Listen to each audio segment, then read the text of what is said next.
Assalamualaikum warahmatullahi wabarakatuh. Saya Eli Zahara dengan NPM 2021010147.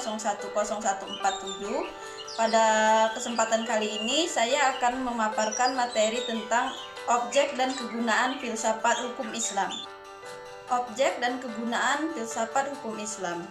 Hukum Islam mengacu pada pandangan hukum yang bersifat teologis. Artinya, hukum Islam itu diciptakan karena ia mempunyai tujuan. Tujuan dari adanya hukum Islam ini adalah terciptanya kedamaian di dunia dan kebahagiaan di akhirat. Jadi, hukum Islam bukan bertujuan meraih kebahagiaan yang fana dan pendek di dunia semata, tetapi juga mengarahkan kebahagiaan yang kekal di akhirat kelak. Inilah yang membedakannya dengan hukum manusia yang menghendaki kedamaian di dunia saja, yang dimana tujuan hukum Islam tersebut merupakan manifestasi dari sifat Rahman dan Rahim. Artinya Maha Pengasih dan Maha Penyayang Allah kepada makhluknya.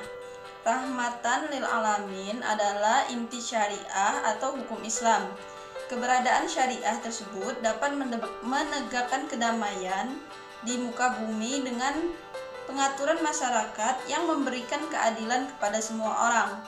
Keadilan sangat mulia di hadapan Tuhan dan sifat adil merupakan jalan menuju takwa setelah iman kepada Allah Subhanahu wa Ta'ala. Hukum Islam dalam upaya menegakkan itu semua harus siap menghadapi kejadian-kejadian baru yang timbul karena perkembangan masyarakat dan perubahan suasana. Oleh karena itu, pengkajian filsafat hukum Islam mutlak diperlukan. Keberadaan filsafat hukum Islam akan menegakkan hukum Islam dan memberikan jawaban terhadap tantangan zaman, dan merupakan hukum terbaik sepanjang masa bagi semesta alam. Sebagaimana dikemukakan sebelumnya, setidaknya ada 5 sistem hukum yang hidup dan berkembang di dunia, yaitu yang pertama ada common law yang juga dikenal dengan Anglo-Saxon. Yang kedua ada civil law atau biasa disebut Eropa kontinental. Yang ketiga ada custom law. Yang keempat ada Islamic law, dan yang terakhir adalah sistem hukum sosialis komunis. Selanjutnya adalah manfaat studi filsafat hukum Islam. Adalah yang pertama, menjelaskan kajian filsafat hukum Islam akan memberikan pengetahuan hukum Islam secara utuh kepada ahli hukum Islam. Yang kedua, filsafat hukum Islam diperlukan untuk pengkajian secara mendalam terhadap hukum Islam.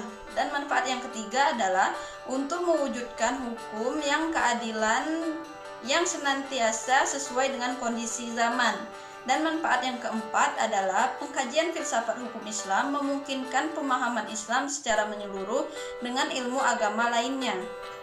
Di sini para ahli usul fikih sebagaimana ahli filsafat hukum Islam membagi filsafat hukum Islam ini kepada 2 rumusan, yaitu yang pertama adalah filsafat tasyri dan yang kedua adalah filsafat syariah. Yang pertama adalah filsafat tasyri. Filsafat yang memancarkan ahli filsafat hukum Islam, menguatkannya dan memeliharanya. Filsafat ini bertugas membicarakan hakikat dan tujuan penerapan hukum Islam. Filsafat tasyri terbagi kepada yang pertama ada Da'aim al-Ahkam atau dasar hukum Islam. Yang kedua ada Maba'di al-Ahkam atau prinsip-prinsip hukum Islam. Yang ketiga ada Usul al-Ahkam, sumber-sumber hukum Islam. Masyadir al-Ahkam atau sumber-sumber hukum Islam. Yang keempat ada Maqasid al-Ahkam atau tujuan-tujuan hukum Islam. Dan yang terakhir adalah Qawaid al-Ahkam atau kaidah-kaidah hukum Islam.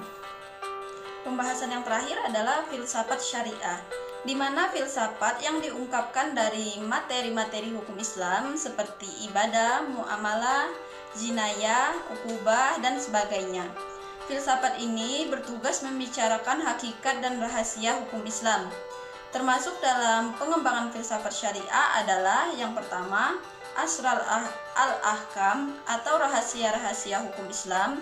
Yang kedua, Kasya al-Ahkam atau ciri-ciri hukum Islam. Yang ketiga ada Mahasin al-Ahkam atau keutamaan hukum Islam. Dan yang terakhir adalah tawabi al-ahkam atau disebut juga dengan karakteristik hukum Islam.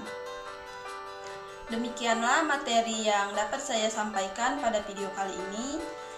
Apabila ada salah kata saya mohon maaf, kepada Allah saya mohon ampun. Wabillahi taufiq wal hidayah. Wassalamualaikum warahmatullahi wabarakatuh.